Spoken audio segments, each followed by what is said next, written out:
Drew, when you're looking at that fourth down play with Dortch, kind of what went sideways on that? Was it Dortch not getting deep enough? Was it Kyler throwing it late? Like, what happened on that play to have it end up being short of the stick? Talking the 4th and 3 that came up short. Yeah, I think it's a little bit of everything. I think certainly those are, want those routes to get behind the sticks. So when they catch the ball, even if they get tackled right on the spot, we're converting.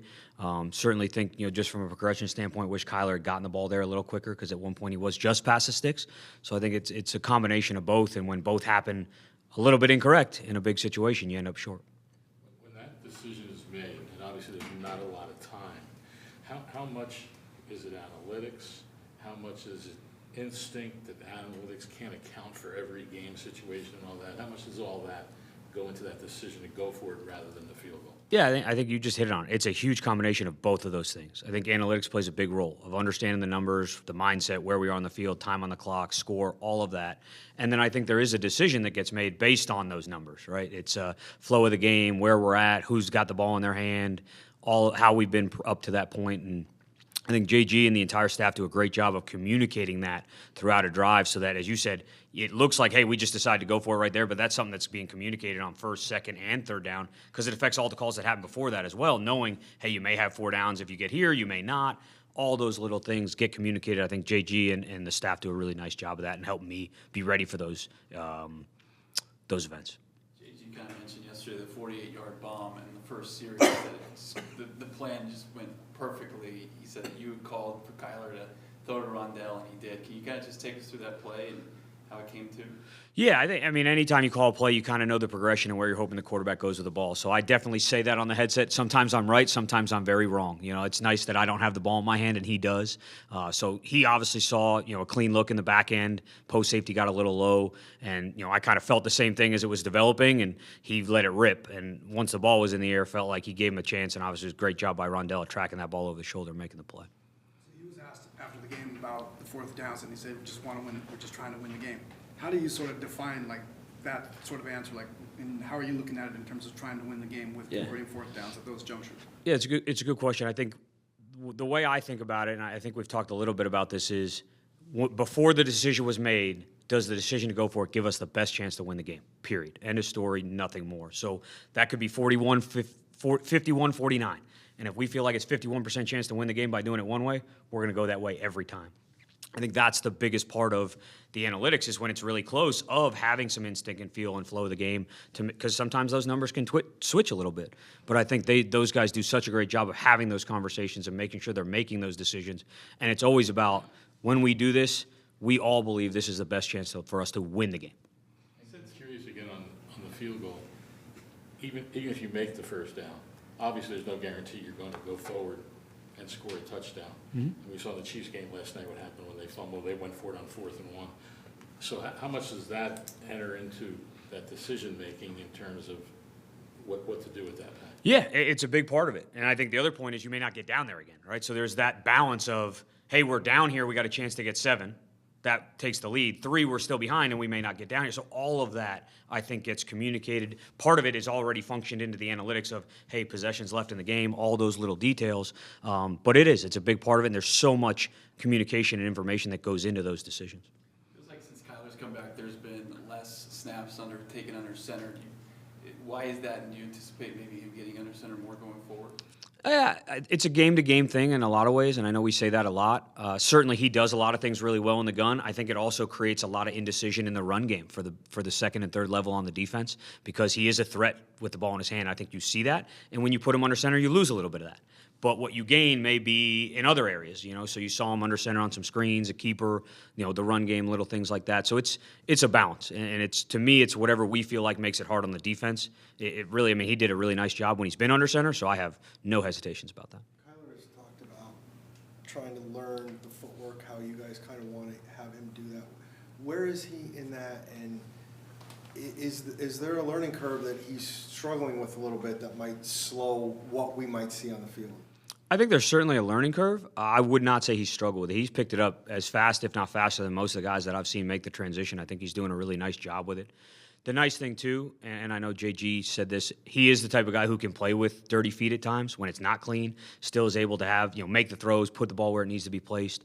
But he's really embraced the footwork and really committed himself to it, and I think that's been good to see. And there's certainly times during the game where I'm saying, hey, you feel a little bit sped up, just take a breath, slow it down.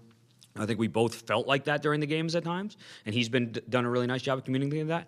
And then you go put on the tape, and I really didn't feel that way, coming out of it. Certainly, there's plays where, hey, your feet are off here, here's why. But for the most part, it was pretty clean. He obviously took that loss hard, and he has done that in the past. But just, is that part of this process of getting him back into it, is having him not only be able to take in the highs, but deal with the lows? It's a big part of playing in the NFL. I think the last undefeated NFL team was probably before I was born. So it's likely that you're going to go through these games. Certainly, I think the way he owned it and the way he reacted after the game is a very appropriate reaction. Not that there's a wrong, you react the way you react. I think, but as you process, I think that's where the important part comes in. And I thought he did a really nice job of being honest with himself, his teammates, with me, about, hey, here's what I could have done better. Here's where I feel like I excelled. Here's what we need to do moving forward. Those conversations are going to continue. And certainly, I think the number one thing is he cares. He's really into it. He's been that way the whole time, and it does eat at you. And if you're in a locker room with a guy it doesn't bother, you're probably in the locker room with the wrong guy. So, yeah, I think that's a big part of it. When we talked to Izzy a couple weeks ago, he talked about that change in the footwork that he had been accustomed to. He called it right foot up instead of left foot up. Mm-hmm. A, can you explain that a little bit? And is that something that maybe in a game all of a sudden you're working on it, but all of a sudden maybe you kind of not regress, but go back to the way you've been doing it for a long time? Two-part question, so I'll try to hit both. I think the difference of right foot, left foot is philosophical. There's no right answer. It's not a science. If there was, everyone would do it one way. Certainly I came up in a room and in an offense where we believe in left foot forward. Doesn't make us any more right than the others. And it just ties to the timing and decision-making that you make in every pass concept. So certainly that's something that we believe pretty strongly in, and he did a nice job of embracing that. And I think the big thing, and I've said this to him from the day we got here, especially knowing the situation he was going to be in this year, was when you hit game day, you can't think about it. So whatever it is, what it is on Sunday, it's going to be, because if you're thinking about your feet, you're not thinking about 75 other things you need to be thinking about. So it has to become memorization a little bit. And I think he's done a great job of building as much as he could with the rehab to make sure that it is. And there's going to be times where, as you said, in the moment, you take the wrong footwork. I don't think he's put the right foot up yet, but there certainly would be a time where he does, and we'll just, hey, get that left foot back up in front. Just make sure you're on the rhythm. That is a part of it, but do not want him thinking, hey, do I have the proper foot up? Am I taking the proper footwork? There's way too many other big picture things to think about on Sunday. That's what you work on Monday through Saturday, day in and day out. I think it's been a tough couple games to get Hollywood involved in the passing game. A lot of missed opportunities, honestly. I mean, I think, that you don't, in a game, you get 4 or 5 opportunities to get him the ball in a big situation. Sometimes we've hit him, sometimes we haven't. I think lately we haven't been able to hit him, which is frustrating for him. It's frustrating for us. But I think the thing that's been a big positive for him is he's stayed in it. He's continuing to work hard. He's continued to be a great teammate. So really encouraged by that. I mean, he's a good player. We're going to continue to try to get him the ball. But the way he's gone about his day in and day out, play in and play out, I think I've been really impressed by. Overall, what are your thoughts on Greg Dortch and his expanded role this last week? He's done a nice job. I think we've talked about him a little bit in here, and certainly, early on there were some other guys that were ahead of him on the depth chart. But a credit to him, he didn't let that bother him. He didn't get down. He continued to work, continued to prepare. And then I think you saw on Sunday when he had his opportunity, he went out there and made a lot of big plays for us. So I was really encouraged by that. What do you like about Michael Carter? Yeah, I think, there's, certainly he brings a lot to the table as a runner. He's been in a lot of different offenses and a lot of different roles. So just another guy, I think, to put in that room to compete and get the most out of that room. But, his personality, I think he's a really good teammate from what, the background we've done on him. Certainly dynamic with the ball in his hands. So it was a good, always like to add talent to the roster anytime we get the opportunity. Second game against the Rams, how much do you see that they're still the same from what it was a month ago, or any adjustments, changes they've made on their defense? I think there's small changes. Certainly, hey, they moved some guys around. They got a different guy playing here, maybe in this package than they did previously. But for the most part, the scheme is pretty consistent. I think what they're trying to accomplish in terms of the way they move around their personnel packages, how they try to affect an offense is pretty consistent. And we saw some things in our game that we hadn't seen prior, and they've continued to show up a little bit. So we'll continue to work through that over the course of the week. But they do a really nice job. I think it's a well-coached group. what did you say to those guys at halftime? I said, let's go. Come on, man. That's it. Then I walked out. Obviously it was things we talked about. What do we need to do schematically? What do we need to do technique-wise? And then, our mindset of, hey, this wasn't where we needed it to be. Let's refocus and go play the football we need to play in order to get back in this game. Do you ever have an emotional response to, or are you always kind of low-key with your players? Yeah. I'm not emotional on game day. I don't think it helps my thought process or being able to make adjustments or whatever I need to do. I kind of separate myself emotionally from it because I think it's what's best. As much as you would love to have fun and get into it, that's not my role. So I kind of naturally separate from that, even though K1 and JG were pretty fired up early on. I had to ignore that fire because I didn't want to get excited myself. I had to focus on, we had to go play defense. So, yeah, I try to take the emotion out. JG said it took a handful of plays before you guys realized that Kaiser tore his bicep. At what point did you realize that he was injured, and how do you think Chris Barnes stepped up afterwards? Yeah, Kaiser, that speaks a lot about his toughness. I told him I'd like for him to go down and come out of the game with an injury like that, obviously. I didn't know until the trainers kind of pulled me aside because even when we got to the bench, he was refusing to come out of the game. And, that situation and how he handled it speaks a lot to his character and his leadership.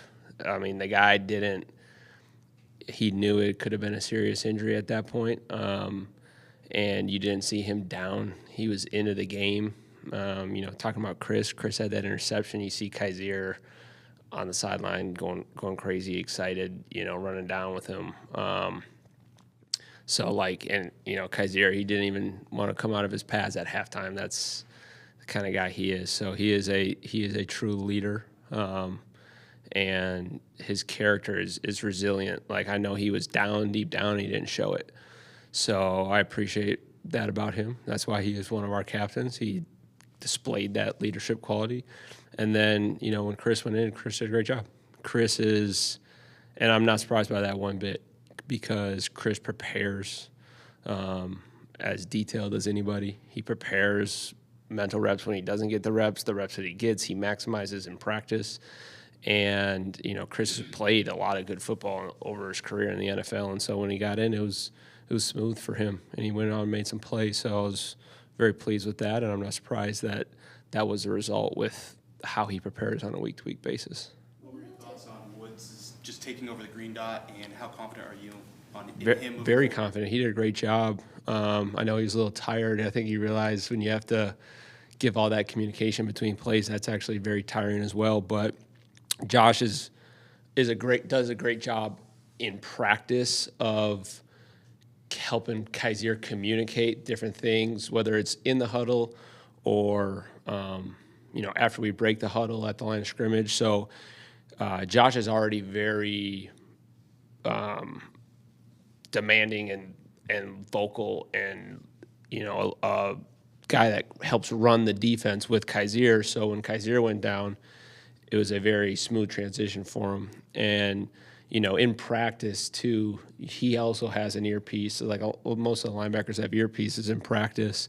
So it wasn't new for him to be hearing the calls come into his helmet. So I think it was a smooth transition. He handled it really well. In terms of refocusing, even that first drive in the second half, they made some plays there and were getting down, and of course, stopped them on third down, then they missed the field goal. Mm-hmm. How important was that? Because, in the first half, there were some big plays by the defense, obviously, where it could have been a lot worse Mm-hmm. in terms of the score in the first half without the fourth down stop and the Jalen interception.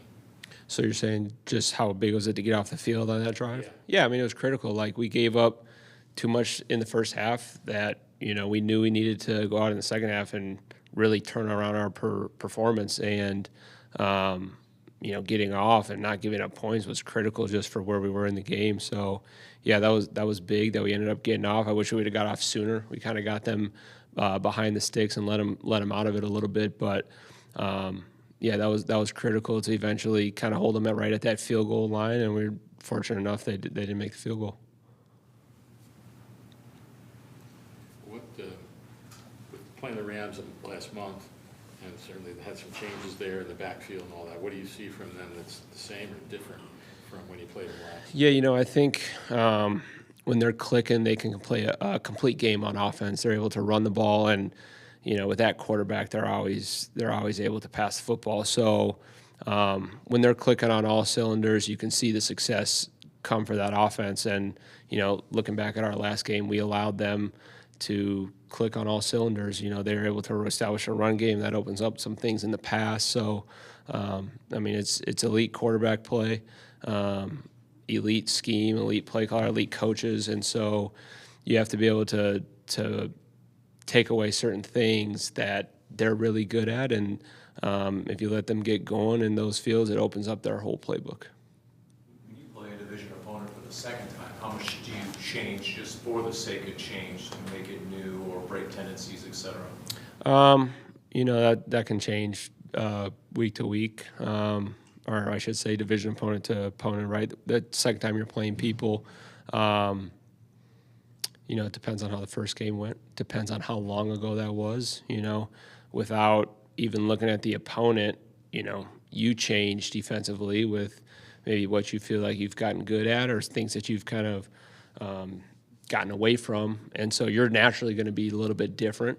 You're going to naturally put up a different plan because so much of that plan is really kind of what comes creatively to myself and our staff throughout that week. So it can just naturally look different. And then, we're going to want to look at, okay, hey, what happened last game? What was our thought process? What was their thought process? What did they try to do? And if we have to make any tweaks or if we want to carry things over, that's going to depend very much on the opponent in that game that you had earlier in the year. What's your evaluation of Marco and the guys playing outside at corner?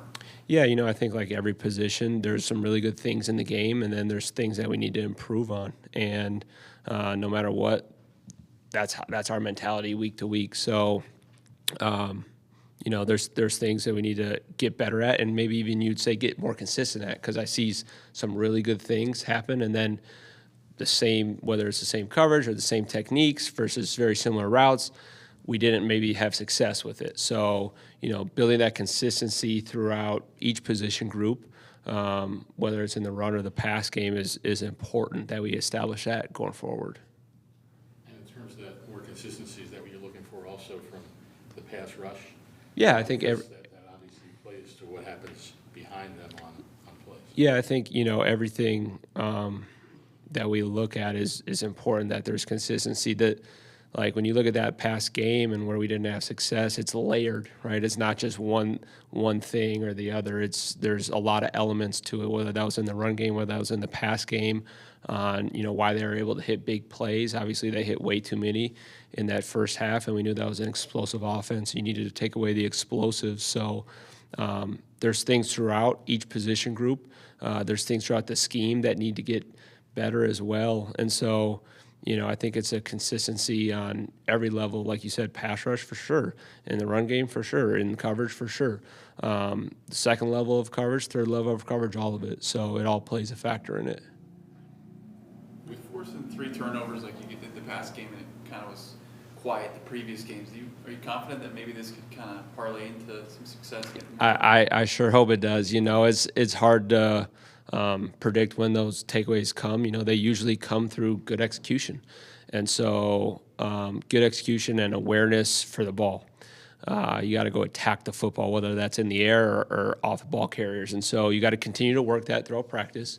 You have to take the ball away in practice in order to take it away in the game. And you got to focus on that. You got to focus on playing with good techniques. A lot of those, takeaways came through guys playing the technique right, played the coverage right, played the blitz right, whatever it was. It's the executions at a high level, and then when those opportunities come, those guys did a good job of capitalizing. You talked about Chris, but what's your overall thoughts on Josh and how well he's come along, especially after coming back from from the early injury? Yeah, Josh has done a good job. I think Josh has tackled really well. You know, we talk a lot about, you know, cutting that engine and getting on the guy's hamstrings, and Josh has done a great job with that, whether that's in open space or between the tackles. And then I also think Josh does a really good job of targeting the football. If you watch the tape, you know, two guys that really stand out to me is him and Gardeck, as far as every time they're around that ball carrier, they're trying to strip that thing out. And, you know, Josh had a punch out a couple weeks ago against Baltimore that they recovered, but multiple attempts, that thing's going to keep this. You're going to have opportunities to take that thing off. So Josh plays extremely hard. He plays extremely violent, and he tries to take the ball away, which I think he does a really good job of. How beneficial is it to have, or was it to have Josh and Chris battle it out in training camp? How did their games grow from just that? Yeah, exactly. I think competition will allow them to get better as players, right? And they competed. It was a really good competition throughout camp, and you saw both guys improve, and both guys have played winning football for us throughout this year. You know, Chris, that wasn't the first time Chris has played for us this year. Chris started earlier in the year as well. So that competition, I think, throughout not just those two, but throughout the whole team, makes you better. And JG talks about it all the time. Is a lifeblood of what we do currently. You know, is still competitive out there, and it's because we have to continue to get better throughout the year. I talked about that previous weeks, of the focus on improvement of yourself, not just what is the opponent, how do we improve, and part of that is through competition. So, you know, those guys competed it out and made them both better players. You think Sal could crack maybe the defensive rotation? Where is he in his development? Yeah, you know, we're still working through roles and stuff for the week, but he is getting a lot better. And part of that is those practices. You know, he gets to, whether it's with cards and he's going against the offense, obviously that makes him a lot better. And he has shown great improvement throughout practice. But also we make sure that we get opportunities to rep our defense with our backups as well. And so Owen's had a lot of opportunities to rep our defense, and you can see he's just growing comfortable within it. He's playing faster. He's a very fast football player, and the more comfortable he can get within our scheme, he can really play to those physical traits that he has, because he's extremely explosive. He's a powerful dude, and just the more he's comfortable, the faster he processes, the faster he's going to play. And that's what I've seen from him in practice over the past, really, I've seen major strides in the past, I'd say, month and a half, 2 months, of him becoming a better linebacker. What are your thoughts on Hoskins, who hasn't been here that long, and with Lecky going down and all the stuff on the defensive line? He played a pretty good number of snaps. Yeah, I was very pleased. That's another one I was kind of talking about with Chris, how he prepares like he's been starting even when he wasn't, you know, starting or even active. So I was very pleased with how Phil came in. I thought he played really well. Played good in the run game, you know, was stout, played some two-gap some guys. And then in the pass rush, you know, you don't necessarily see it on the stat sheet, but he was pushing the pocket very well. And a couple of those, you know, throws that, you know, maybe got intercepted, that got intercepted, the pocket was getting pushed, and he did a good job of getting in the quarterback's lap. Like, it's not on the stat sheet, but that affects the quarterback, which affecting the quarterback is obviously it's a critical part of the game. So I was very pleased with how Phil came in and played. And again, I really wasn't that surprised, because he practices that way. It's not like what he did out on the game field is something we hadn't seen. We've been seeing it in practice, and that's why we were really comfortable with him being able to step into that role. In a situation like that, does a player in that, does he have a sense during the week that there's a chance he might be brought up from the practice squad, or is it? Yeah, it can. Yeah, you know, you want everybody to, you know, some weeks that maybe there's a sense early in the week, or maybe they know early in the week, and then some weeks they might not know until later, and that's why every guy's got to prepare like they're playing, and that's what you want, because you can't just, hey, you're playing this week on a Wednesday, and now you start to prepare like you're a starter. You probably don't have a good routine in place. You know, you haven't gone through all the mental reps or the studying that you need to do, and you're not as comfortable within the scheme. So it's important that guys who aren't up, you know, are on practice squad, are continuing to prepare that way, and that if their number gets called, they're ready to play. And Phil's an example of a guy that did that when he wasn't up, and then when he was up, he was ready to roll. Clark to get back in the mix. Can you share maybe what you've tasked him with, you know, you'd like to see between now and the end of the year? Yeah, I think it's just improvements within his game, whether that's technical things or things within the scheme. I'll keep that between me and Keytrell, but just another thing, like, hey, we got to go out there, we got to get better at practice, and he's got things in his head right now that he knows he needs to improve on. That's going to make him a better player. It's going to make us a better defense. I know there's only so much you can say, but how do you deal with a play like the Hamilton turnover that sure seemed on replay that they missed it the first time and then still didn't overturn it? I think any time that it's left up to the official's interpretation, things can get a little bit messy. My specific thoughts on the matter probably need to be kept to myself, but yeah, it's an unfortunate situation. On the play, obviously Thomas was in the vicinity, and he could have jumped on the ball, but with the way it looked, he did the right thing by not going in there. And then is there any part where you're like, if you can just jump on it, or do you like what he did in terms of staying away? Yeah, well, and we talked about this extensively in our meeting yesterday, just about the different situations that can come up that kind of result in a similar deal, right? Are we the return team? Are we the coverage team? In that situation, it clearly hit somebody. Now, somebody might say that Starr had as good a vantage point at who it hit as anybody else, but if it hits one of their players, there's a very unlikely scenario that we would lose possession of the ball, right? Like at worst, it's going to go back to that spot where where it hit their guy, or it could have hit our player, right? And in that case, it's going to be a live ball. So, yeah, as the return team in that situation, we'd like to have them get on the ball there and just secure it, but it's a rare instance that stuff happens, but it does happen, and provide an opportunity for us to educate our guys in a number of situations. It seemed like on that punt that Dortch was kind of waving Antonio off. Is that something, I mean, when he's so in the block, that how do you kind of coach him up to say, look at Dortch still so you could see the call to move out the way?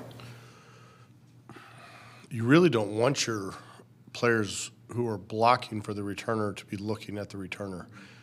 I think that leads to guys missing blocks or not being able to do their job. What we're talking to the returner in that situation is there's two styles of communication he can use, verbal and visual, and we're trying to get Antonio's attention to alert him that that's coming. In NFL games, it's hard to hear guys. You may see guys before you hear them, or it may work vice versa, but we're trying to provide both avenues there and trying to avoid that exact situation from coming up. Back to the Starr play on the punt, how much, though, sometimes could a guy be think, well, if you're not really sure what happened, if you try to pick, and then all of a sudden you might create a turnover situation there because you don't cover it cleanly. Sure, that was one of the things that we talked about. That was one of the plays. There's actually two plays in the Dallas Charger game from a few weeks ago that created some indecision on did it touch a guy, did it not touch a guy, who did it touch. Again, in that situation, like we're on the return team, and Starr clearly saw somebody touch the ball. The ball definitely hit somebody from his vantage point, which he's like, 15 feet away, right? And when you're on the return team, again, if it hits our guy, it's a live ball for them to recover, which they did. If it hit their guy, then it's called an illegal touch. It's not a flag, but it's called an illegal touch. And in that instance, when the coverage team touches it first, some people used to refer to it as the no consequence rule. That's false. There's a situation that can come up in which you can lose possession of that. What we don't want to have our players doing is anytime the ball's on the ground, if you didn't see it hit anybody, it's just like you turn around, it's rolling, like jump on it. No, we're not doing that. We're talking to players who are in a position in which they're seeing the ball contact something and make an interpretation from there. I'm doing probably a little better of a subject. Obviously, Matt hit another hugely long field goal. Do you guys, is it just a visual thing when you're watching him on a daily basis where you obviously can tell he still has the leg strength? I mean, is it one of those things where, is there any way to measure at his age, like, okay, he might be losing a little bit of strength, or is it literally like we're going to watch him out there kicking these long field goals and he'll do it until he can't anymore? Yeah, I think over time, and in Matt's case, I was around him, whatever it was, 10 years ago, you can look at what his leg strength looks like now versus then. It's the same. I've also been around guys where you start to see the decline of leg strength, but Matt hasn't entered that phase yet. I mean, he's still got a really strong leg, high confidence from the long ball. I mean, a little bit like Steph Curry back there. He's somewhat, if you can see the field goal, he's ready to kick it. So When he comes with Greg Dortch and he's seeing his expanded role in the offense, do you have to monitor his energy levels anymore, just knowing that he's got to be a punt returner too? yes, I mean he's our dual returner. Greg's played some at gunner. Greg's played some on kickoff in the interior. He's been a good utility player for us. When he's staying on the sideline the entire game, when the offense is on the field or he gets a handful of snaps, I'm not really even thinking about that. When his playtime starts going up or his role becomes a little more significant, then you do have to monitor that stuff because returning is a little bit taxing as well. And you want your returner to have, full energy, you don't want him being tired to factor in your return game either. So sure it factors, but that's something that we've got to be on top of across the roster.